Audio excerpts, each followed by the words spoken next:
Vamos a comenzar esta segunda parte de este estudio que tiene como título El caso del misterio de las dos casas. La historia de una familia que necesita ser rescatada. Tal y cual como ya habíamos empezado en la primera parte de este estudio, ya habíamos aprendido cómo el Eterno llama a este hombre, cual las Escrituras lo llama Abraham, que eventualmente el Padre, por la promesa que le había dicho, iba a engrandecer su nombre, llamándose eventualmente Abraham, o sea, padre de multitudes.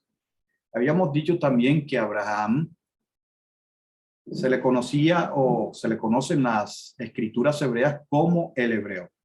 Habíamos explicado que había dos posiciones por la cual Abraham se le conocía como el hebreo. Una de ellas es porque al salir de Ur de los Caldeos, al atravesar o a ir en toda esa travesía, él tenía que cruzar uno de los ríos, entre esos el Éufrates.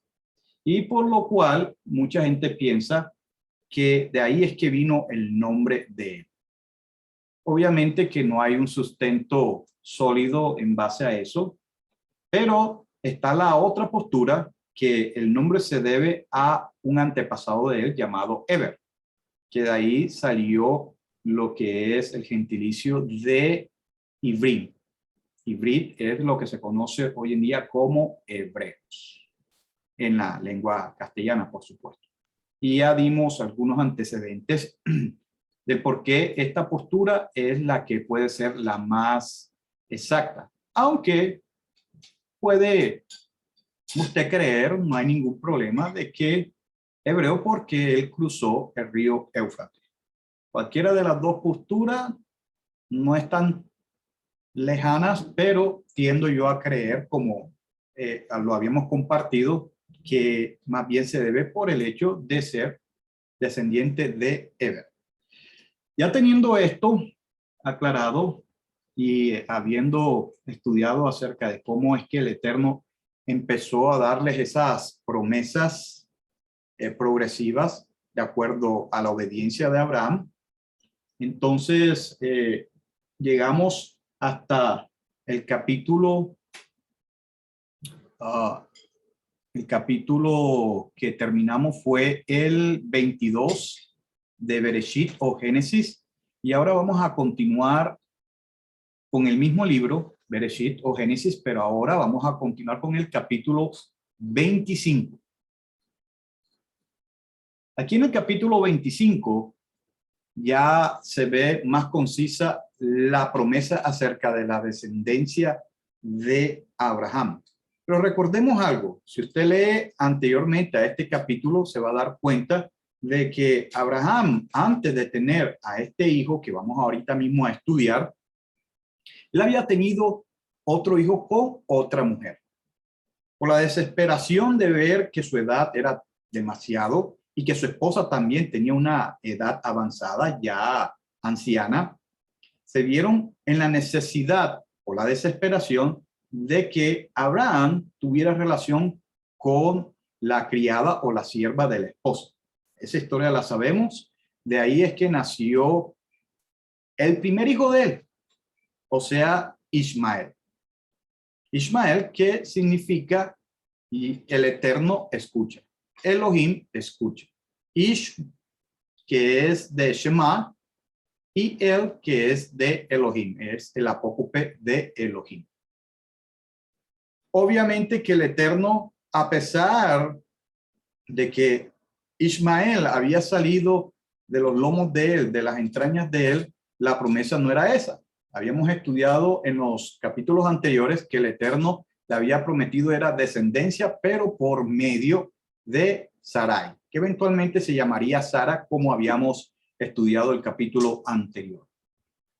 Mas aún así, Ismael fue el primogénito, o sea, el primero. Y obviamente en la cultura del Medio Oriente, el primogénito ocupaba un lugar bastante importante. No había forma en que el primogénito fuera destituido de su cargo, a no ser de que el mismo Eterno tuviera una razón por ello y él fuera el que lo quitara y que pusiera a otro. O a no ser de que el primogénito renunciara a su estado de primogénito, o sea, a su posición de primogénito. A pesar de que Abraham creía que su primogénito era el que le iba a seguir la bendición que el Eterno le había dicho, también leímos y estudiamos que le aclara el Eterno que no era así y que él iba a tener descendencia por medio de Sara. Por lo cual nosotros también habíamos estudiado mucho tiempo atrás que al Sara reírse por la promesa que el Eterno le había confirmado a Abraham, ella se ríe. Por lo cual el Eterno entonces llamaría al hijo de Sara con Abraham Yishac. ¿Qué quiere decir? Se reirá, o me hizo reír, o risa, o reirá. Como quiera, de todas formas, la idea es la misma. Ella se rió, de ahí viene el nombre de su hijo. Hoy en día, el nombre hebreo Yishac se ha traducido al español como Isaac, pero es Yishac. Quiere decir reirá, o me hizo reír. Luego, por medio de este descendiente, por medio de este hijo, el Eterno le escoge primogenitura. Obviamente sin olvidar de que el Eterno también bendiciría de gran manera a Ismael. Pero el Eterno le aclara de que este hijo sería un hijo único, en lo que se conoce también hoy en día en muchos sectores evangélicos cristianos o cristianos católicos como el unigénito, o sea, el hijo especial, el que el Eterno iba a utilizar como primogénito. Entonces vemos que la primogenitura, a pesar de que sí es importante y que el primero que nace es el que lleva la batuta, más aún así, vuelvo a repetir, dependiendo de el pensamiento o el deseo que el Eterno tenga con el individuo, puede hacer cambiar la posición de los hermanos. O sea, que el último hijo puede llegar a ser el primogénito, el representante principal de la casa de su padre, si el Eterno así lo decide. O si el primogénito decide renunciar a su primogenitura. En el caso de Isaac o de Yishac, el Eterno escoge a Yishac o a Isaac como primogénito, dejando a Ismael por un lado en ese aspecto. Y pasa entonces Abraham eventualmente la batuta a Isaac. Pero lo increíble es que vamos a ver eventualmente que Isaac no responde a eso que él vivió con relación a la primogenitura.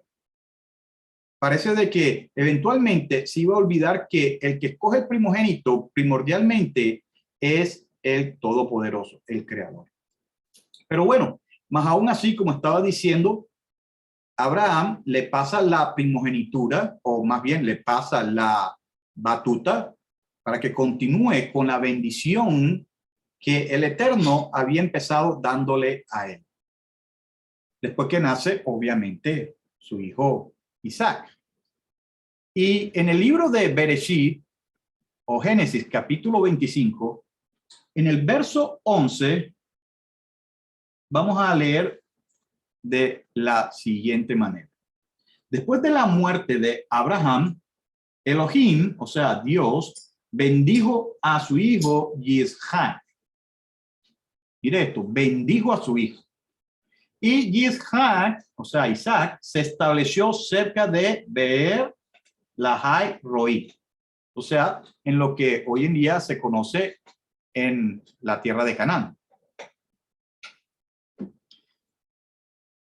Isaac tendría eventualmente dos hijos, como lo vamos a leer, los cuales nacerían al mismo tiempo, o sea, eran básicamente gemelos o mellizos, porque no se parecían.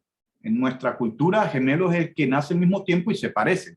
Mellizo es los que nacen al mismo tiempo, pero no tienen un parecido físico, necesariamente. ¿Qué pasa? De que ahí mismo, en ese capítulo 25, vamos a leer más acerca de la historia. Vamos a ir al verso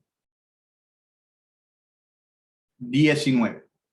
Dice, esta es la historia de Isaac, el hijo de Abraham. Abraham procreó a Isaac. Isaac tenía 40 años cuando tomó como esposa a Rivka. Ya sabemos la historia de Rebeca o Rivka, que es el nombre original de la esposa de Isaac. Dice, la hija de Betuel, el aramita de Padán Aram, hermana de Labán, el aramita.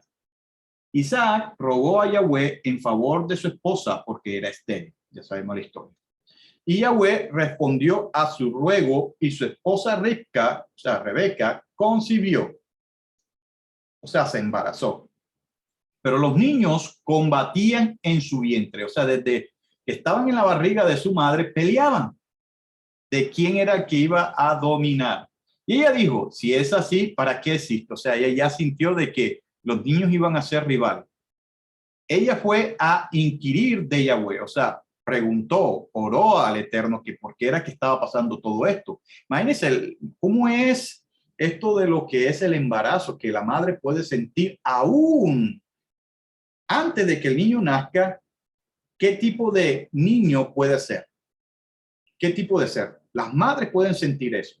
Obviamente después de nacer también, las madres siempre van a percibir todo eso de un hijo. La madre realmente sabe, más que inclusive el mismo padre, la madre sabe qué tipo de hijo tiene. Aunque quiera negar en muchos aspectos otras cosas que el hijo puede ser, ¿verdad? Pero la madre sí que sabe en lo más profundo qué tipo de hijos tiene. Y ella, en este caso Rivka, sabía lo que estaba pasando en su ser y qué era lo que iba a pasar eventualmente, obvio. Y por eso es que usted va a ver el resultado de eso y cómo es que ella eventualmente actúa a favor de uno de sus hijos. Y dice, y Yahweh le contestó, o sea, ella le pregunta al Eterno, bueno, ¿por qué esa batalla, esa pelea entre estos dos hijos míos? Y Yahweh le dice, dos naciones hay en tu vientre. Dos naciones hay en tu vientre. Dos pueblos separados saldrán de tu cuerpo. Un pueblo será más poderoso que el otro y el mayor servirá al menor. Y esto es algo bien interesante porque volvemos de nuevo a la ley o al mandamiento de la primogenitura. O sea, el mayor teniendo la batuta sobre el menor. O sea, siendo el representante de la casa de su padre. Pero resulta que el Eterno, vuelvo a repetir, es el que tiene la última palabra y como la Torá o la instrucción no es para él, sino que es para el ser humano, él puede decidir con ello lo que él bien le parezca. Y más aún así, eso no quiere decir negación de la Torá. Y resulta que le dice que el mayor, a pesar de que es el primogénito o puede llegar a ser el primogénito, resulta que no. Va a ser lo inverso. O sea, el menor ocuparía el lugar del mayor. Y obviamente hay varias historias detrás de eso. ¿Por qué? Le voy a dar una introducción. Vamos a hablar un poco más de la historia de quién llegó a ser representación, en este caso, Esaf o Esaú. Lo que se ha estudiado y muchos antropólogos que tienen que ver con el estudio también de las escrituras, algunos de ellos han llegado a la conclusión que Esaf es lo que se conoce hoy en día como el pueblo romano. Y hay muchos vestigios, muchas pruebas arqueológicas, antropológicas, que demuestran o que guía o que nos dan una guía para llegar a la conclusión que a lo último Esaf vendría a ser el pueblo romano, o sea, Roma. Hay muchas pruebas acerca de eso, eventualmente vamos a seguir conversando, y que el hermano, o sea, Jacob, como lo vamos a ver, que sería el que saldría después de él, no solamente sería la nación que hoy en día se conoce como los judíos, los yehuditas, pero que también de él, como la promesa ya se había dicho desde Abraham y luego pasada a Isaac, como lo vamos a seguir viendo, de él saldrían también naciones. O sea que de él saldrían muchas naciones que superarían a su hermano mayor. Y que ese hermano mayor, por haber salido primero, se le iba a doblegar a este hermano menor. ¿Y qué más dice? Dice, cuando se le acercaba el tiempo de dar a luz, había gemelos en su vientre. O sea, los dos obviamente se habían estado en la barriga al mismo tiempo. Y dice el verso 25, el primero salió rojo. Por ende, al salir rojo, se le da el nombre de Edom. ¿Por qué? Porque él es rojo. O no nombre, sino más bien el apodo. Porque rojo en hebreo es Edom. Salió rojo. Todo como un manto velloso, o sea, era velloso. Así que lo llamaron Esaf, que quiere decir velludo. Eso es lo que significa el nombre Esaf o Esaú. Pero también se llamaría o se le conocería como Edom. De ahí de donde sale el pueblo edomita. Y eventualmente ese pueblo edomita se convertiría más adelante en la historia, como ya le he dicho, en lo que hoy en día se conoce, o más bien en la historia se conoce como Roma o el Imperio Romano. Eventualmente muchos de los que hoy en día se conoce como Europa. Y que hasta el día de hoy son aférrimos enemigos de todo lo que tiene que ver con Israel. Dice más adelante. Luego salió su hermano, agarrado del talón de Isaac, o sea, Esaú. Agarrado del talón, o sea, antes de que este muchachito o este bebé saliera completo, ya lo tenía agarrado, como que diciendo, no te vas a adelantar. Así que lo llamaron Jacob, o sea, en este caso porque agarra el talón, o sea, quiere suplantar al hermano, quiere tomar su posición, que es lo que quiere decir el nombre Jacob. Jacob significa el que quiere suplantar, el que quiere tomar el lugar. Jacob, y aquí hay algo que hay que aclarar, se tiene pensado que el nombre Jacob significa es mentiroso. Eso no es correcto. El nombre Jacob no significa mentiroso o el que engaña. Jacob es el que toma el lugar de. Eso es lo que significa Jacob. El que suplanta. ¿Qué más dice? Verso 27. Cuando los niños crecieron, Esaú se hizo diestro cazador, un hombre de monte, pero Jacob era un hombre manso que se quedaba en el campamento. O sea, Jacob más bien se instruía en lo que era, y aquí es una especulación, pero es lo que se tiene pensado y creído por muchos siglos en el pueblo yehudita, que el hombre se estaba educando en todo lo que tenía que ver con el Eterno. O sea, prefirió más bien sentarse a los pies del Padre para recibir toda la instrucción de parte del Padre con relación al Eterno. Por otra parte, Esaú, como estábamos leyendo, era un hombre que no estaba en casa, que más bien era una persona que se dedicaba a estar afuera. Por ende, dice de que era un tipo cazador. Luego dice,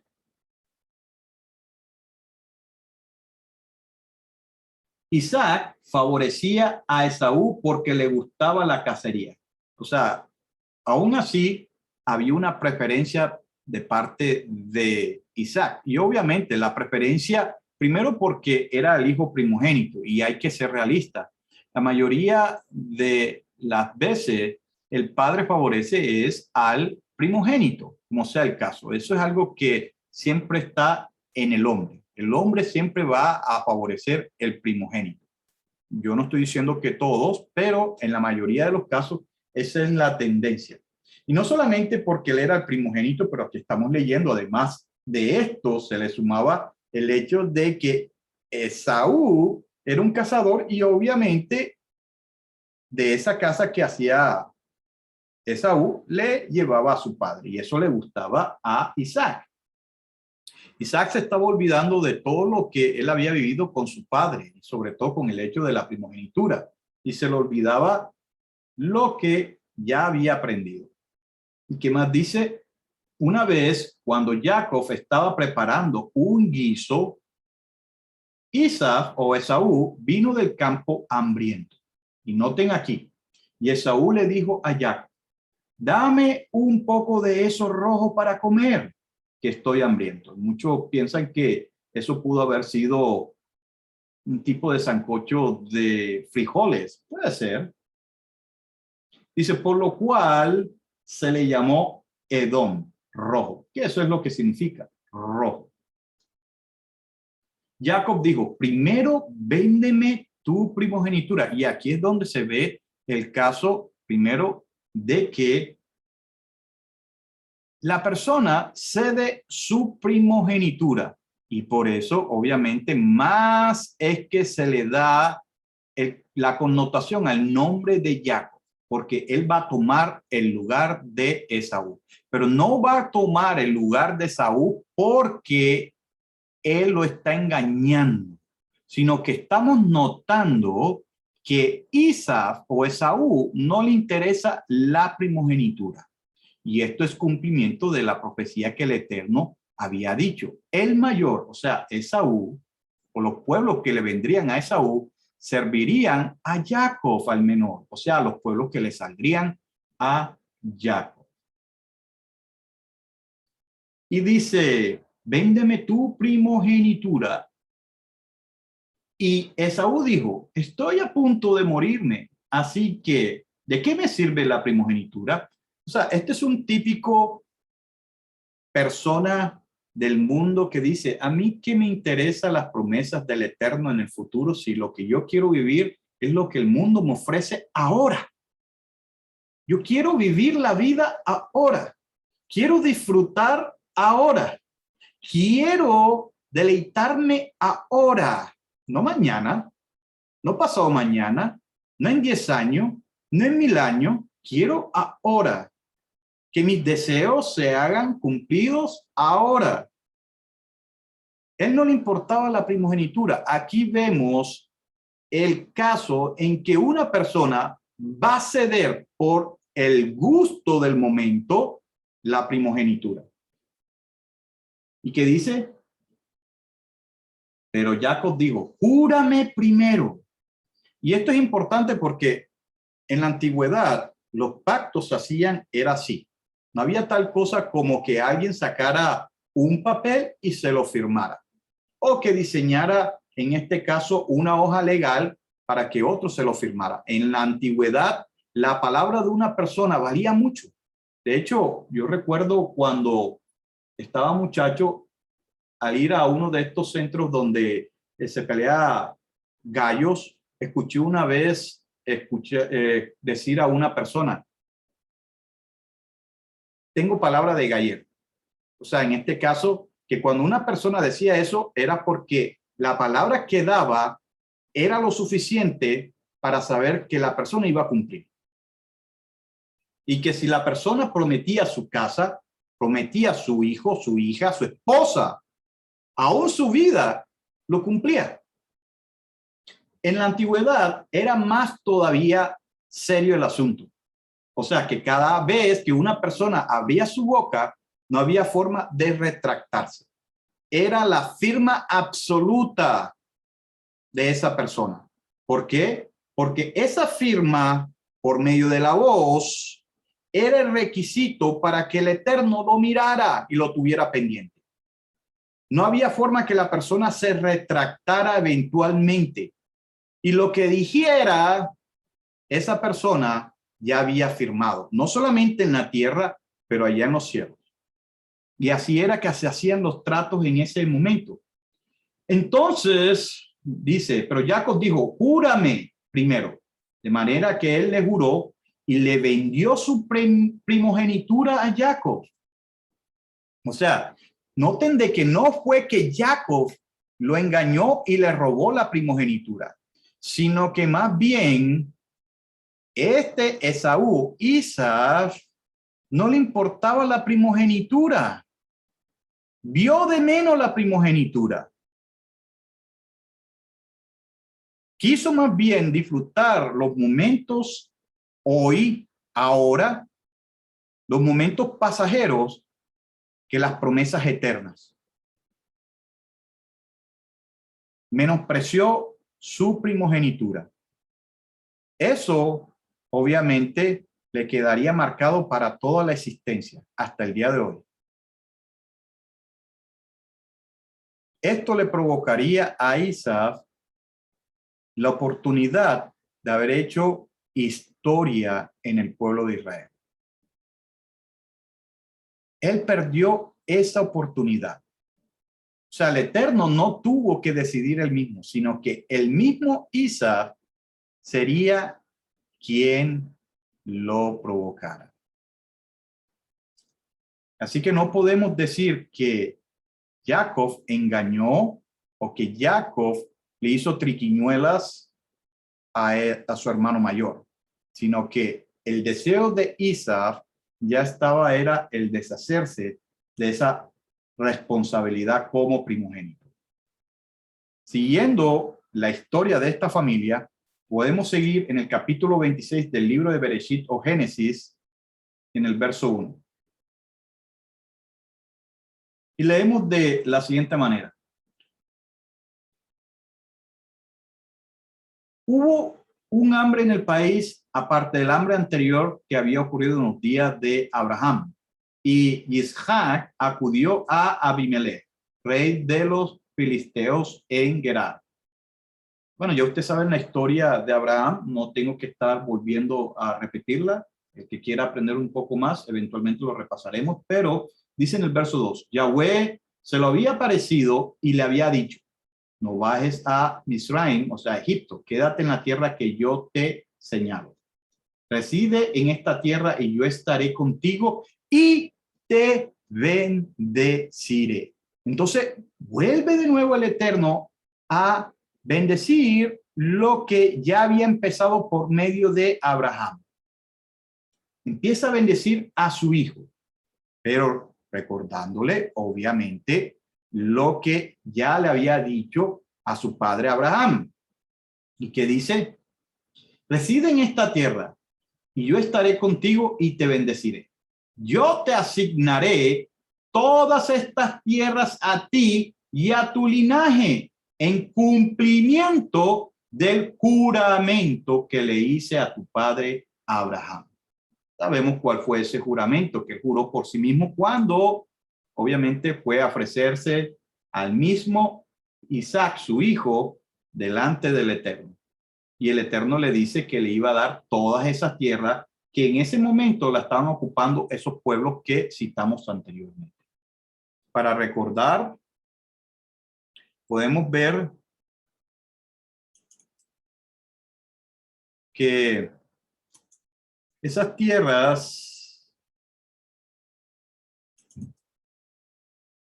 que el Eterno le promete a Abraham son estas.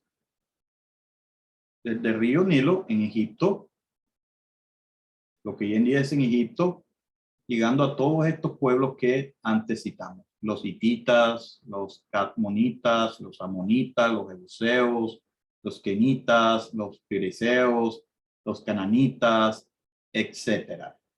Como usted lo ve aquí. Y va desde el río Nilo hasta parte del río Éufrates, hasta un poco arriba, lo que hoy en día se conoce como Turquía.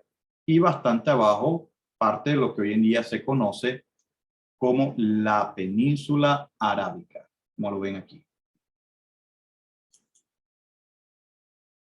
Y le dice que El Eterno mismo había jurado por su nombre, eso lo habíamos leído. Y que dice en el verso 4, haré a tus descendientes. No dice haré a tus hijos espirituales, sino a tus descendientes tan numerosos como las estrellas del cielo. Y daré a tus descendientes todas estas tierras, de modo que todas las naciones de la tierra se bendecirán por medio de tu linaje. Mire esto. Todas las naciones de la tierra. ¿Por qué? Porque el Eterno iba a utilizar esta promesa para que la descendencia de Abraham, la descendencia de Isaac, pudieran bendecir a todo el resto de las naciones. El plan del Eterno iba a ser diferente porque él deseaba que la descendencia como nación, en este caso Israel, fuera luz para las naciones. Tristemente, Israel no fue luz para las naciones, sino al contrario. Esa luz se apagó y más bien absorbieron las costumbres de esas naciones, convirtiéndose a esas naciones, costándole obviamente que perdieran lo que Esaú, Isaac, perdió también. Dice en el 5, por cuanto, y aquí es donde tenemos que prestar mucha atención, porque mucha gente que de pronto, si es que lo leen en este pasaje, no le prestan mucha atención, que dice, por cuanto Abraham me obedeció y cumplió mi orden. Mire, mis mandamientos, mis leyes y mis enseñanzas. Ahorita vamos al texto hebreo y usted va a ver a qué se está refiriendo. Pero lo que le puedo adelantar aquí con relación a esto es que ya estamos dándonos cuenta que el Eterno le había dado mandamientos, leyes, instrucciones a Abraham. Tal vez no toda la Torá que el Eterno le daría al pueblo hebreo cuando lo sacó de Egipto en lo que es el monte Sinai, pero sí que le había dado algo de esos mandamientos. Claro que sí. De hecho, si nosotros vamos al texto hebreo de este pasaje de Bereshit o Génesis, capítulo 26,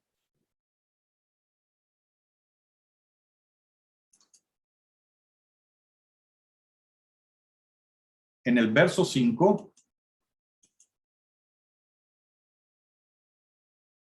vamos a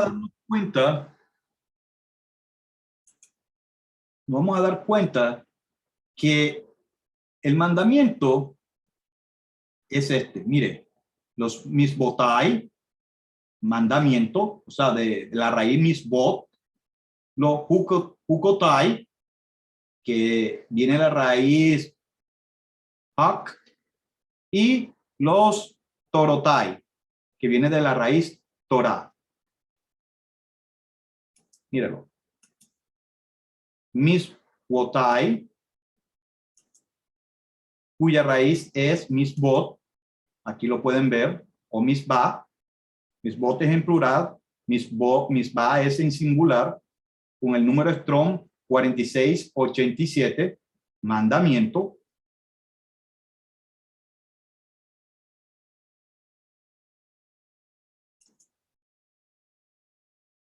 Los hukotai,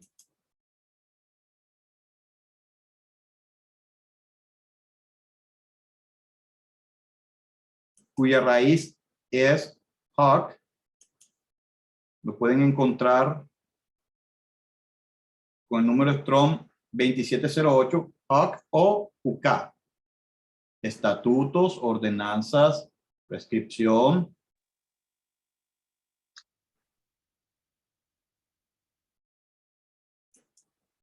Y la otra palabra, torotai. Fue torotai y torotai, cuya raíz es Torah, con el número Strong 84:51.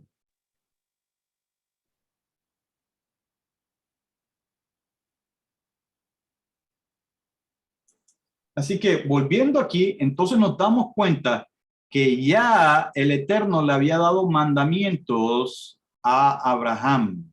Había dado sus instrucciones, su Torá. No toda, como se la dio al pueblo de Israel cuando lo sacó de Egipto, como ya les dije, pero le dio algo de sus mandamientos. A lo cual, obviamente, pasaría también a Isaac y que éste pasaría a sus hijos. Que dice, así que Isaac se quedó en Gerar. Todos los hombres del lugar le preguntaron acerca de su esposa y ya sabemos pues la historia acerca de qué pasó en ese momento.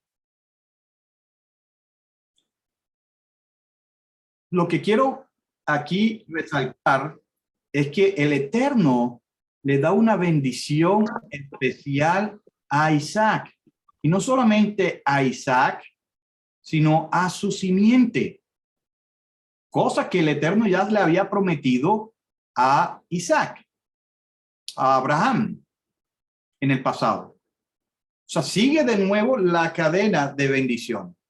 Las bendiciones no quedan sobre Abraham. Y hay que ver una cosa bien interesante que a veces se pasa desapercibido, que quiero llegar a desenvolver desde ahora. Y es esto, de que usted no va a encontrar en las escrituras que Abraham haya recibido la promesa cumplida acerca de que sus descendientes serían una nación, unas naciones incontables como el polvo de la tierra, incontables como las estrellas del cielo, incontables como la arena del mar, que de esas naciones saldrían gobernantes y reyes. Él no vio nunca esa promesa cumplido. Ninguna de esas promesas que el Eterno le dio, la vio cumplida. Y él tiene que ver esa promesa, porque la promesa fue para él. Entonces, volvemos de nuevo a hacernos la pregunta. ¿Cómo es que lo que hoy en día conocemos como judíos, yehudita, con aproximadamente entre 14 y 19 millones que existen alrededor del mundo, sea el cumplimiento absoluto de la promesa que el Eterno le dio a Abraham? Imagínese usted que Abraham se levantara ahora de los muertos y viera ese puñado de judíos que es menos del 1% de toda la población del mundo. ¿Sería que él podría decir, aquí está la promesa cumplida? Vaya teniendo eso en mente. Seguimos entonces con el estudio en ese mismo capítulo de Bereshit o Génesis, pero ahora vamos a el verso 24. Miren lo que dice el verso 24. Esa noche Yahweh se le apareció, o sea, ¿quién? A Isaac. Y le dijo, yo soy el Elohim de tu padre Abraham. No temas, que yo estoy contigo y te bendeciré. Le está diciendo a él y aumentaré, o sea, pondré mucha gente, aumentaré tu linaje por amor a mi siervo Abraham. O sea, que por medio de Isaac, esa promesa que Abraham no vio se iba a cumplir y que cuando Abraham se levantara de los muertos en la resurrección, él iba a ver el cumplimiento de esa promesa con sus propios ojos. Y aumentaré tu linaje por amor a mi siervo Abraham. ¿Se dan cuenta?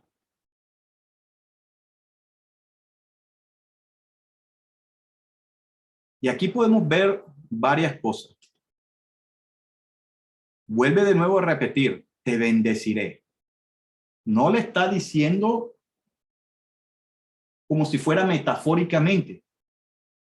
No le está diciendo como si fuera espiritualmente, sino que está hablando en lo físico con relación a su descendencia, a la promesa que el Eterno le hizo a Abraham de cuántos serían sus descendientes. Y te bendeciré. Del hebreo, uberajtija, que está hablando directamente a la persona. No en una forma espiritual, sino de una forma literal. Y dice, y te multiplicaré. Wahirbeti. Te multiplicaré, te haré fructífero. Tu descendencia, Sarajá. Entonces, todo apunta es a él, no algo espiritual, no algo metafórico, sino absolutamente literal. Y obviamente esta promesa se va a seguir extendiendo por medio de la descendencia de él. Y como lo vamos a ver, y ya lo habíamos leído de antemano, esa descendencia sería Jacob. Esa promesa y bendición de Isaac pasaría a su hijo Jacob. Y no porque Jacob la robó, sino como ya lo hemos leído, el mismo Esaú la abandonaría.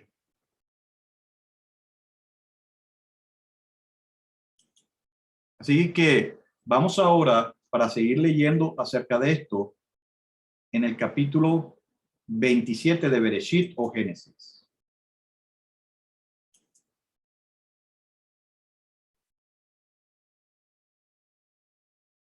Y vamos a leer, a meditar, estudiar el verso 29. Mire lo que dice aquí.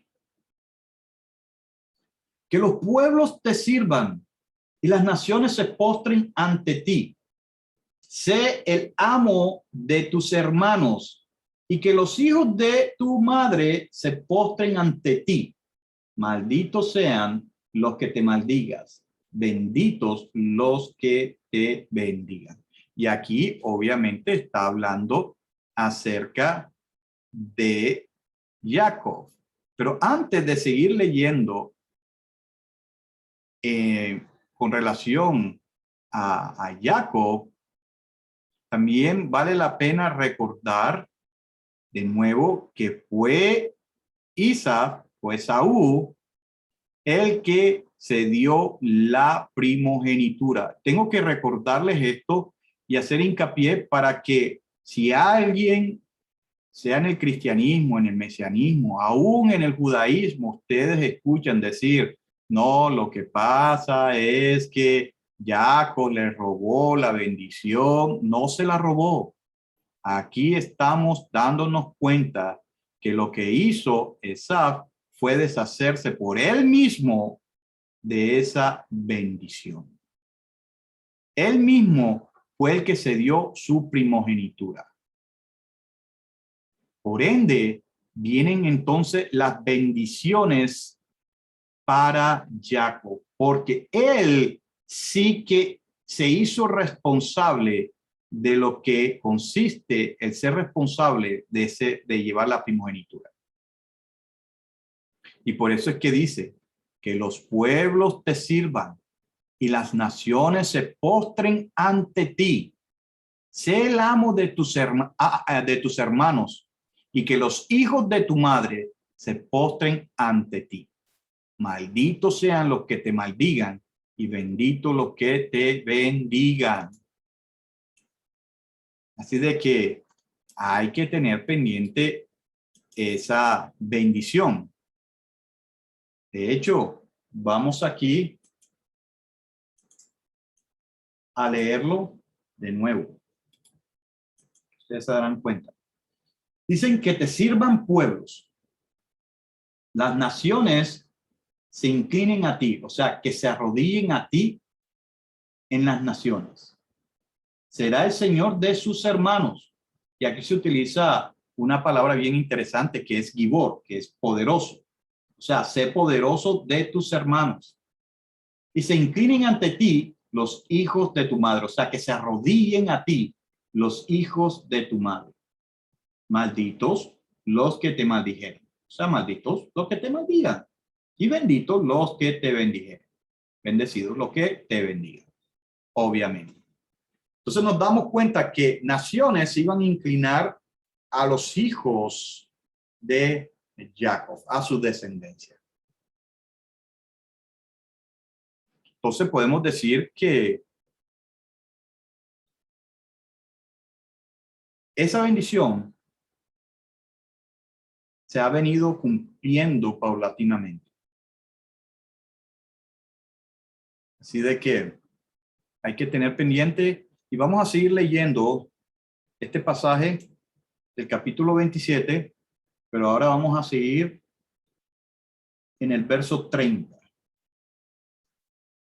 que dice, no bien hubo salido Jacob de la presencia de su padre, Isaac, después de que Isaac acabó de bendecir a Jacob, cuando regresó su hermano Isaac de la cacería. Recuerde de que esto o esta bendición que el padre le está dando a Jacob, en la forma en que Jacob lo hizo, esta bendición, literalmente, como ya había dicho anteriormente, la palabra de una persona tenía respaldo absoluto del Eterno. Y más sobre todo cuando el padre daba una bendición sobre el hijo que él iba a bendecir.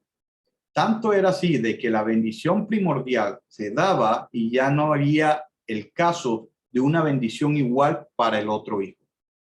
Por eso es tan importante cuando un padre abre la boca con relación a su hijo, porque eso que uno dice puede causarle la bendición más grande o la maldición más grande para su hijo.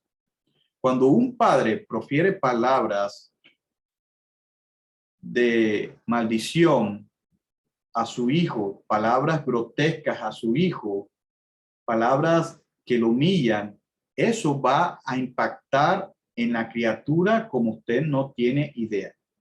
Tanto en lo que es en su estado físico como en su estado anímico y espiritual. Por eso uno tiene que tener cuidado de las palabras que uno va a proferir delante de un hijo. Aunque yo no estoy enseñando que mis palabras tengan poder mágico en sí, pero por ser padre y por ser cabeza de la familia, el Eterno me da autoridad, aún en mi casa, sobre mi familia, para poder respaldar mis propias palabras, sea para bendición o sea para maldición. Estoy hablando entre mi familia. O sea que cuando yo le digo a mi hijo o a mi hija, tú no sirves para nada, estoy lanzando una maldición que va a ser reflejada en la vida de ellos. Si lanzo una bendición, va a ser reflejada y apoyada por parte del Eterno por yo ser cabeza de hogar. Y va a ser una bendición para los hijos. Entonces yo tengo que tener cuidado qué es lo que yo digo. Y aquí estamos dándonos cuenta, y eso era lo normal, obviamente, en esos tiempos. Y en estos tiempos, a pesar de que las cosas supuestamente han avanzado, eso no quita de que esto sea una realidad también. Eso hay que tener cuidado de lo que uno proclama sobre los hijos como cabezas de hogar, como padre. Y vemos entonces que a pesar que lo hacía inconsciente en el sentido que Isaac pensaba de que el que estaba bendiciendo era a Esaú, aún así, esa bendición la estaba recibiendo era Jacob. Y esa bendición que estaba recibiendo Jacob era producto también de lo que ya había hecho Isaac anteriormente. Fue en consecuencia. como ya usted lo puede leer también en otros pasajes anteriores. Lo que estoy tratando de hacer aquí es resumir. Entonces, mire el poder de las palabras de un padre, que después de proferir esa bendición, como lo vamos a seguir leyendo, ya no había bendición igual. ¿Podía haber otro tipo de bendición? Sí, pero como la que se profirió o la que se dijo al principio, no iba a haber. ¿Qué más dice? No bien hubo salido Jacob, o sea, después de haber recibido la bendición, las palabras de bendición de la primogenitura de parte de Jacob, diciendo de que todos sus hermanos lo iban a servir, que todas las naciones iban a postrar delante de él, y que los hijos de sus madres se postren, y que los que maldigan los maldecirán, y que se lo bendecían los bendecirá. Entonces, ¿qué dice? Después de que Isaac acabó de bendecir a Jacob, cuando regresó su hermano Esaú de cacería, él también preparó un plato, se lo trajo a su padre y le dijo a su padre: siéntese mi padre y coma de lo que cazó su hijo, para que me des tu ferviente bendición. Mira qué cara dura es este Esaú. Después de que él no quiso saber nada de su bendición, de su primogenitura, y que se la vendió a Jacob, la quiso reclamar. Su padre, Isaac, le preguntó: ¿quién eres?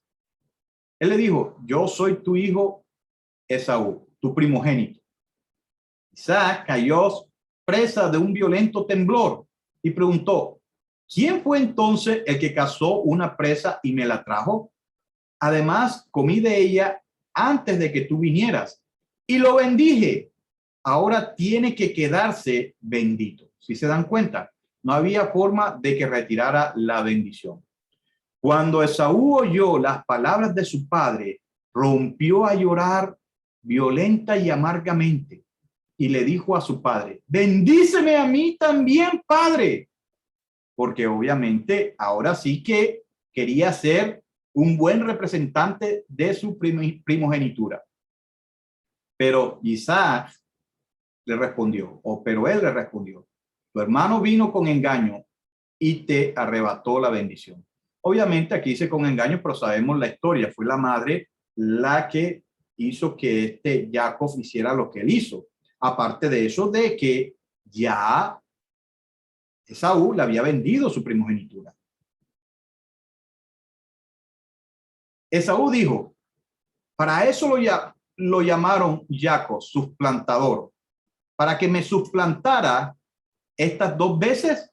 Primero me quitó mi progenitura. Miren lo embustero, lo mentiroso y hasta lo hipócrita que es. Ya de que no es que Jacob se la quitó, él la vendió y ahora me ha quitado mi bendición. Y agregó: ¿no me has reservado una bendición para mí? Isaac respondió diciéndole a Esaú: pero lo he hecho amo sobre ti. Le he dado todos sus hermanos como servidores, lo he provisto de grano y vino. ¿Qué puedo hacer entonces por ti, hijo mío? Y Esaú le dijo a su padre: ¿no tienes más que una bendición, padre? Bendíceme a mí también, padre. Y Esaú lloró en voz alta. Si se dan cuenta, cuando las personas no hacen propio lo que el Eterno le quiere bendecir, cuando las personas no aprovechan esa bendición, solamente quieren gozarse ese momentico, cuando quieren estar atentos a lo que el mundo le ofrece, más lo que el Eterno les ofrece, mire el resultado. El resultado después va a ser amargo, como estamos viendo aquí. De hecho, hay un pasaje en la carta que se escribe a los hebreos en los escritos nazarenos, en el capítulo 12, verso 16, que dice: no sea que haya alguno fornicario o profano como Esaú, que por una sola comida vendió su primogenitura. Verso 17. porque ya saben que aún después, deseando heredar la bendición, fue desechado y no hubo oportunidad para el arrepentimiento, aunque la procuró con lágrimas, así como la estamos leyendo ahora aquí. Entonces, toda oportunidad que el Eterno nos da, aprovechémosle. No despreciemos las bendiciones del Eterno por estar gozando momentáneamente con lo que el mundo nos ofrece. Este es un buen ejemplo. Pero gracias a esto, el Eterno utilizaría a este hombre, Jacob, para que siguiera la línea después de Abraham, después de Isaac y ahora Jacob, para formar esta familia. Entonces, ¿qué dice? Dice, entonces su padre Isaac respondió diciéndole, mira, tu morada disfrutará de la grosura de la tierra y el rocío del cielo arriba, mas por tu espada vivirás y le servirás a tu hermano, pero cuando te pongas terco, romperás su yugo de sobre tu cuello. O sea, de todas formas, él se iba a rebeldizar con su hermano y así ha pasado. Tristemente, la descendencia de Esaú se rebeldizó contra la descendencia de Jacob y de una u otra forma siempre llegó a ser su verdugo. Hasta el día de hoy, y usted lo va a ver eventualmente conmigo por medio de la historia. Así de que sigamos esta historia bien interesante. Y vamos a saltar al capítulo 28 del libro de Bereshit o Génesis.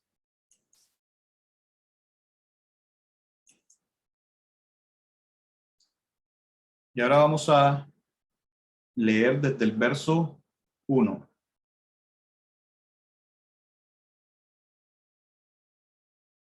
Dice, así que Isaac mandó buscar a Jacob y lo bendijo, después de que le mandó la bendición que le dio, y lo instruyó diciendo, no tomes esposa de entre las mujeres kenanitas. Recuerde de que una de las cosas que les trajo un pesar a Isaac y a su esposa Rivka por Esaú era que él había tomado cananitas como esposas. Y eso le traía problemas, le traía malestar a ellos. Y por eso es que al ver esto y que su hijo menor, o en este caso al que ya había nombrado como primogénito, no estaba casado, le dice, no tomes mujeres entre las mujeres kenanitas. Sal y vete a Padán Aram, a la casa de Betuel, el padre de tu madre, y toma una esposa allí entre las hijas de Labán, tu tío, o sea, el hermano de Rivka, de Rebeca. Que el Shaddai, o sea, el Todopoderoso, Omnipotente, te bendiga, te haga fértil. Mire, te haga fértil, no espiritual, te haga, recuerde las palabras estas cuando se refieren, está hablando literalmente, físicamente, te haga fértil y numeroso para que te conviertas, noten esto, para que te conviertas en una asamblea de pueblos. Y obviamente, si usted va, por ejemplo, a lo que es la Reina Valera de esta versión, Bereshit o Génesis,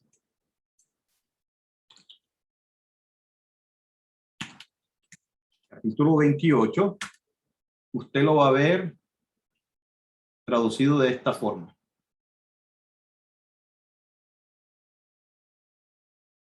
Que el Dios Todopoderoso te bendiga, te haga fecundo y te multiplique hasta que llegues a ser multitud de pueblos.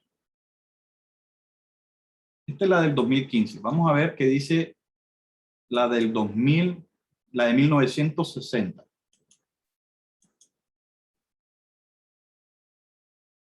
Y dice, y el Dios omnipotente te bendiga y te haga fructificar y te multiplique hasta llegar a ser multitud de pueblos. Dice casi lo mismo.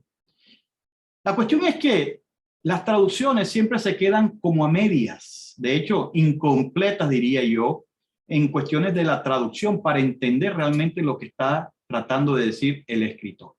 Pero si nosotros, por ejemplo, nos vamos a un interlineal hebreo y chequeamos cuáles son estas palabras que se traducen multitud de pueblos al español o al castellano, vamos a encontrar con algo bien interesante. Por ejemplo, si vamos a Bereshit o Génesis,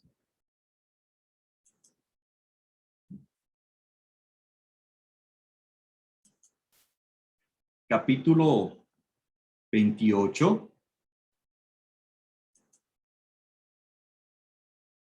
en el verso 3, nos vamos a encontrar con esto.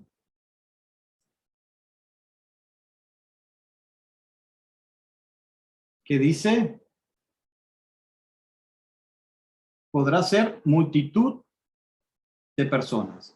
Y utilizan dos palabras hebreas para esta expresión. Lejal, amin. Lejal, amin.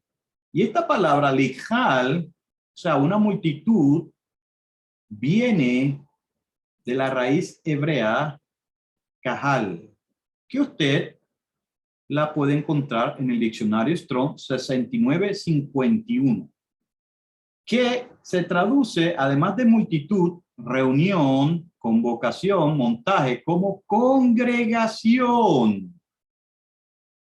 Resulta que esta palabra kahal en griego también se traduce de dos formas. Una forma es la palabra muy conocida en el mundo judaico como lo que es la sinagoga, pero también la palabra que se conoce en el mundo cristiano como eclesia, o sea, iglesia.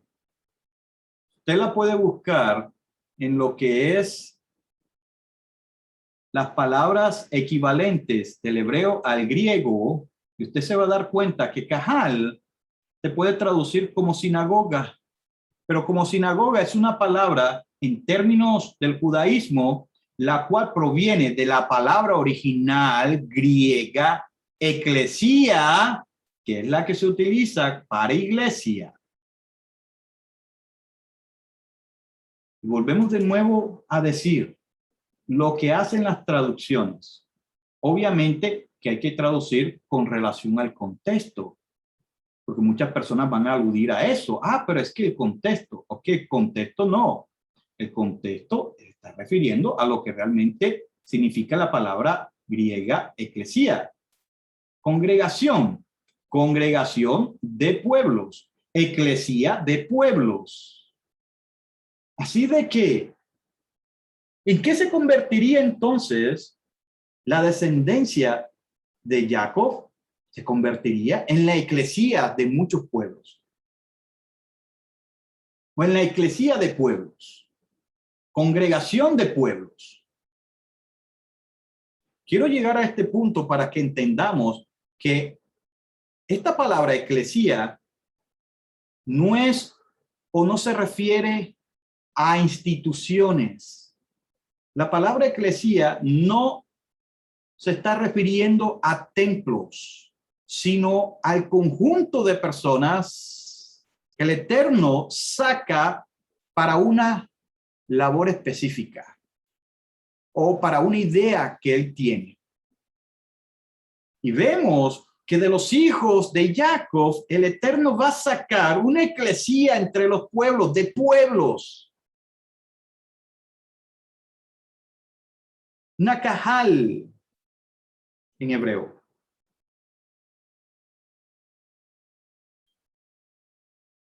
Por eso es la importancia de conocer algo del idioma, o por lo menos tener estas herramientas cuando vayamos a estudiar las escrituras. La descendencia de Jacob entonces se convertirán en la eclesía de los pueblos. ¿Y qué más dice en el verso 4? Que te conceda la bendición. Pero para que ustedes, antes de que sigamos avanzando en ese pasaje, yo quiero que ustedes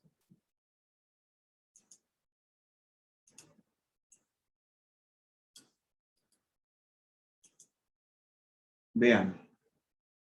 Lejal Amin. Lejal, que viene de la palabra hebrea Kahal, con el número hebreo o del Strong 6951, cuya palabra equivalente al griego es la palabra sinagogue también.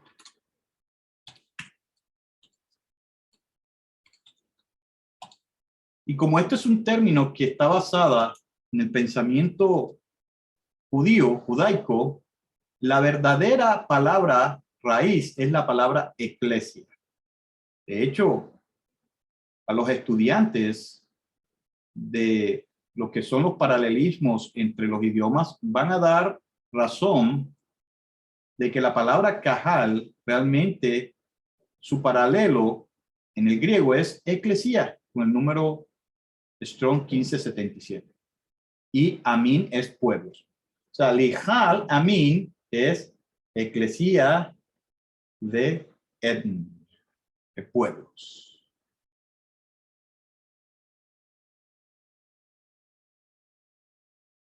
Ahí nos estamos dando cuenta realmente qué es eso de la iglesia. Ya usted aquí tiene que saber por lo menos de dónde salen todos estos términos, que hoy en día obviamente lo tenemos mal interpretado.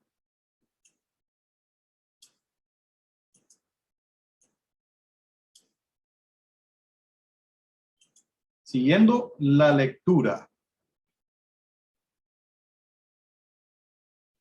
dice que te conceda la bendición de Abraham a ti y a tu linaje, para que poseas la tierra donde resides como extranjero, la que Elohim o Dios le asignó a Abraham. ¿Cuál tierra? Obviamente la que nosotros ya habíamos visto en las gráficas, esta tierra. Esta es la tierra que el Eterno le había prometido.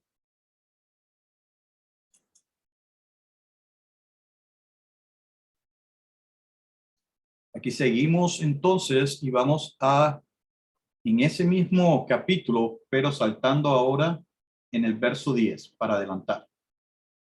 ¿Y qué dice? Jacob salió de Beer-Sheba y se dirigió a Harán. Salió de Beer-Sheba y se dirigió a Harán. Llegó a cierto lugar y se detuvo allí a pasar la noche, porque había puesto o se había puesto el sol. Tomando una de las piedras del lugar, se la puso debajo de la cabeza y se recostó en aquel lugar. Tuvo un sueño. Había una escalera sobre el suelo cuya cúspide llegaba hasta el cielo. Y los mensajeros, o sea, los ángeles, como se ha traducido al español, de la palabra griega ángelus, de Elohim, subían y bajaban por ella. Y dice, y Yahweh estaba parado por encima de ella y dijo, yo soy Yahweh, el Elohim de tu padre Abraham, el Elohim de Isaac. El suelo en el que estás recostado te lo asignaré a ti y a tu linaje. Tus descendientes, y vuelve de nuevo a recordarles, tus descendientes, no tus hijos espirituales, no los hijos de otros que serán tus hijos espirituales, sino tus descendientes serán como el polvo de la tierra, que dice, te esparcirás al oeste, al este, al norte y al sur. Mire esto bien interesante que a veces uno pasa desapercibido por no prestarle la atención. Mucha gente dice aquí que se está refiriendo a los puntos cardinales de la tierra que se le asignó a Abraham. Pues no, aquí está hablando de que estos descendientes iban a ser esparcidos, o sea, rociados, o sea, llevados a toda lo que es el mapa del mundo existente en ese momento hasta ahora, lo que es todos los países o naciones del oeste, todos los países o naciones del este, todos los países de las naciones del norte, todos los países o naciones del sur. Y por medio de esto, de lo que el Eterno le está hablando proféticamente, todas las familias de la tierra se bendecirán por medio de ti y tus descendientes. No solamente está hablando, y aquí está recordando de una nación, y aquí de muchas naciones. O sea, que esa nación única va a servir de bendición, pero estas naciones también van a servir de bendición a todos estos países del oeste, del este, del norte y del sur. ¿Qué más dice? Recuerda, yo estoy contigo y te protegeré donde quiera que vayas y te traeré de vuelta a esta tierra. No te dejaré hasta que haya cumplido lo que te prometí. La cuestión es esta, de que Jacob pudo ver el cumplimiento de muchas de las promesas proféticas del Eterno, pero no vio esto. Él murió antes de ver esto, porque lo único que vio fue los 12 hijos de él y algunos de sus descendientes, pero no el cumplimiento de una nación y de muchas naciones.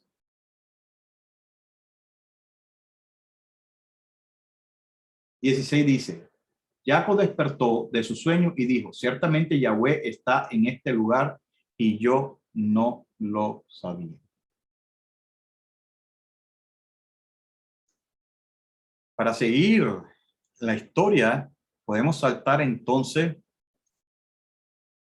al capítulo 29 de Bereshit.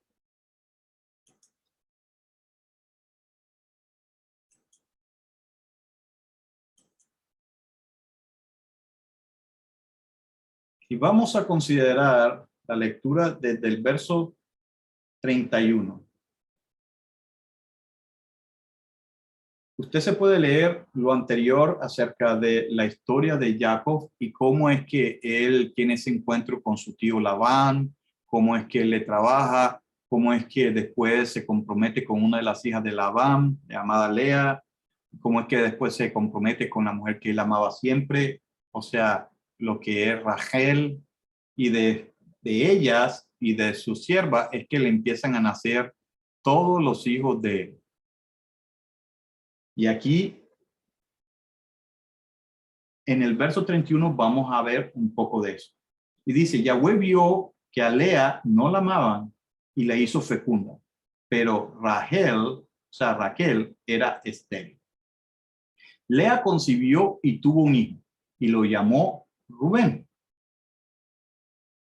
¿Por qué? Dice, mira, un hijo, porque declaró, significa que Yahweh ha visto mi aflicción.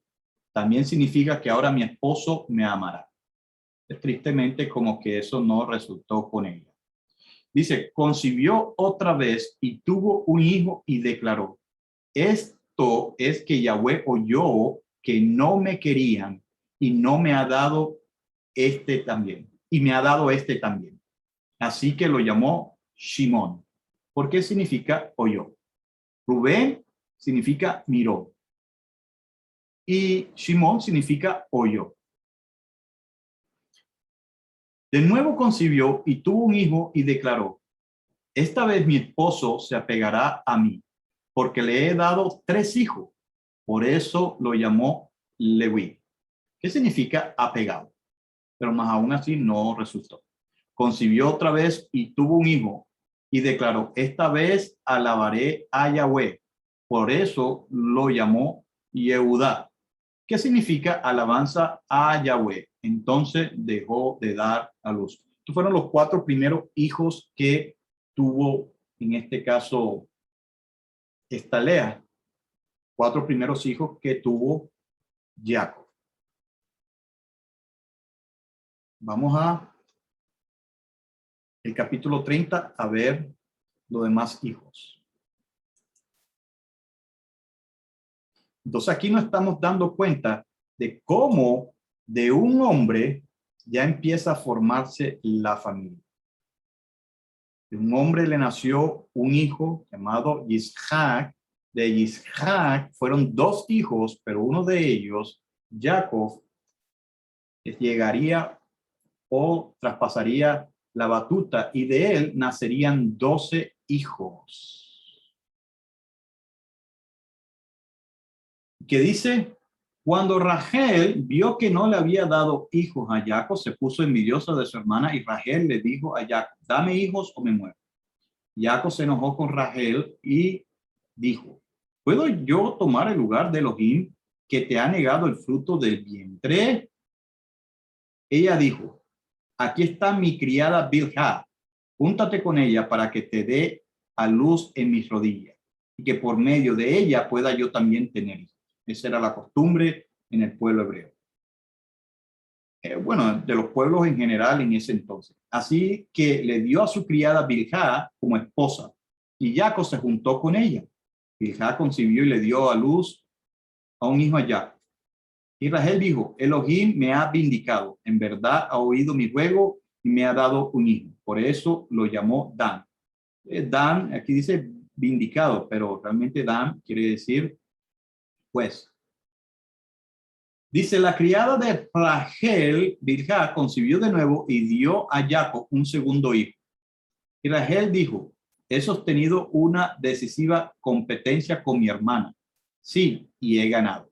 Así que lo llamó Naftalí, que quiere decir mi lucha. Cuando Lea vio que había dejado de dar a luz, tomó a su criada Silpá y se la dio a Jacob como esposa. Cuando Silpá, la criada de Lea, le dio un hijo a Jacob, Lea dijo, qué suerte. Así que lo llamó Gad, que quiere decir suerte. Cuando Silpá, la criada de Lea, le dio a Jacob un segundo hijo, Lea declaró, qué felicidad, queriendo decir, las mujeres me consideran feliz, así que lo llamó Asher, que significa feliz. Entonces nos estamos dando cuenta que los nombres tienen un significado. Tristemente, hoy en día se da nombre porque es que mi abuelito, mi tío, fulanito, sutanito, es que el calendario gregoriano, es que el cura, es que suena así la alarma, se cayó el plato, se quebró, hizo un sonido y le puse el nombre. Entonces, no, los nombres que uno le va a dar a los hijos deben de tener un significado. ¿Por qué? Porque ese nombre le va a dar una identidad profética. Dice, Lea dijo, qué suerte, así que lo llamó Gad. Cuando Silpa, la criada de Lea, le dio a Jacob un segundo hijo, dice, felicidad a Shem. Bueno, 14. Una vez al tiempo de la cosecha del trigo, Rubén encontró unas mandragoras en el campo y se las trajo a su madre Lea. Rachel le dijo a Lea, por favor, dame algunas de las mandragoras de tu hijo. Pero ella le dijo, no te bastó con quitarme el esposo, sino también quieres quitarme las mandragoras de mi hijo. Rachel respondió, te prometo que él dormirá contigo esta noche a cambio de las mandragoras de tu hijo. Cuando ya, imagínense estas 2 mujeres, cómo se trataban o vendían al esposo. Dice, cuando Jacob volvió del campo en la noche, Lea salió a recibirlo y le dijo, vas a dormir conmigo. Pues te he alquilado con las mandragoras de mi hijo. Y él se acostó con ella aquella noche. Elohim oyó a Lea y ésta concibió y le dio el 5º hijo. Y Lea dijo, Elohim me ha dado mi recompensa por haberle dado mi criada a mi esposo. Así que lo llamó Yishahar, recompensa. Yisahar. Cuando Lea concibió otra vez y le dio a Jacob un 6º hijo, Lea dijo, Elohim me ha dado un regalo selecto. Esta vez mi esposo me exaltará. porque le he dado 6 hijos. Así que llamó Zebulón, quiere decir regalo. Finalmente le dio una hija y la llamó Dina, quiere decir vindicada.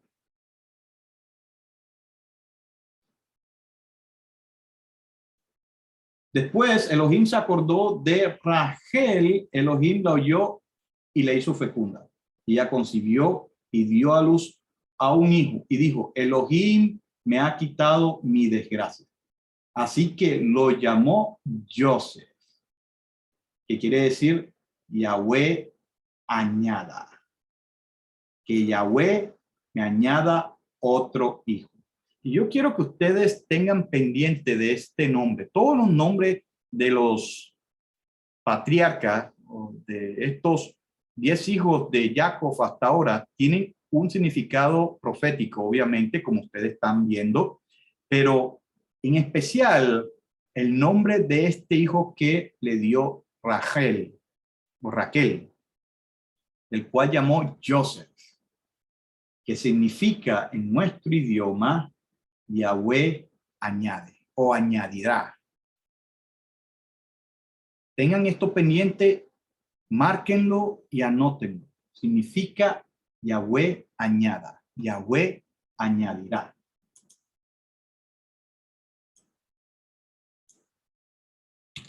Joseph, ya añadirá.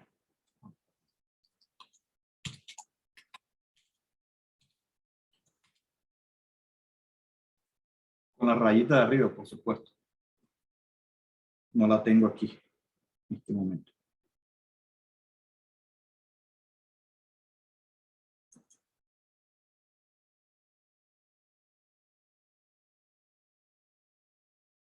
Así de que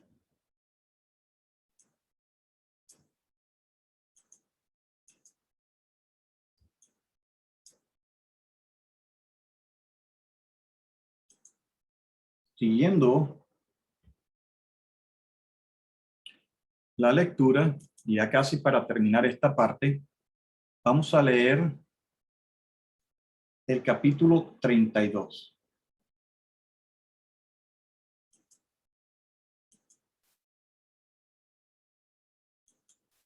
Vamos a considerar la lectura del verso 12.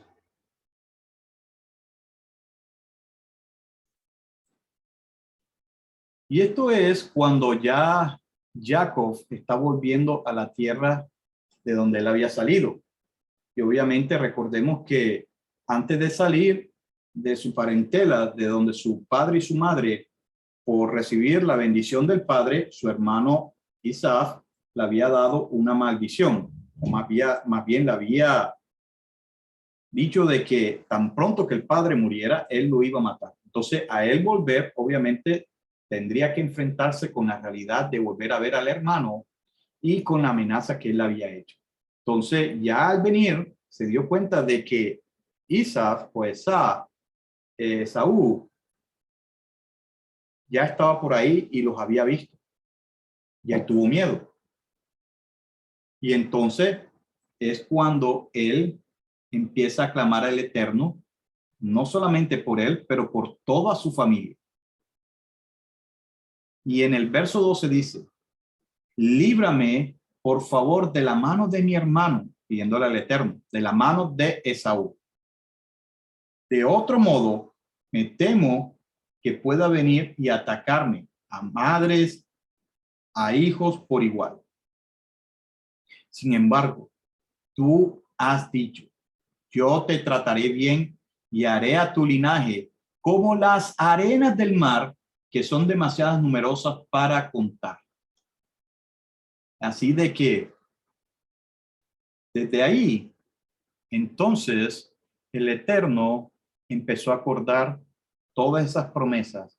Y obviamente, si usted sigue leyendo todo este pasaje acerca del enfrentamiento que hubo con Jacob y Isaac, sería completamente diferente a lo que Jacob tenía en mente.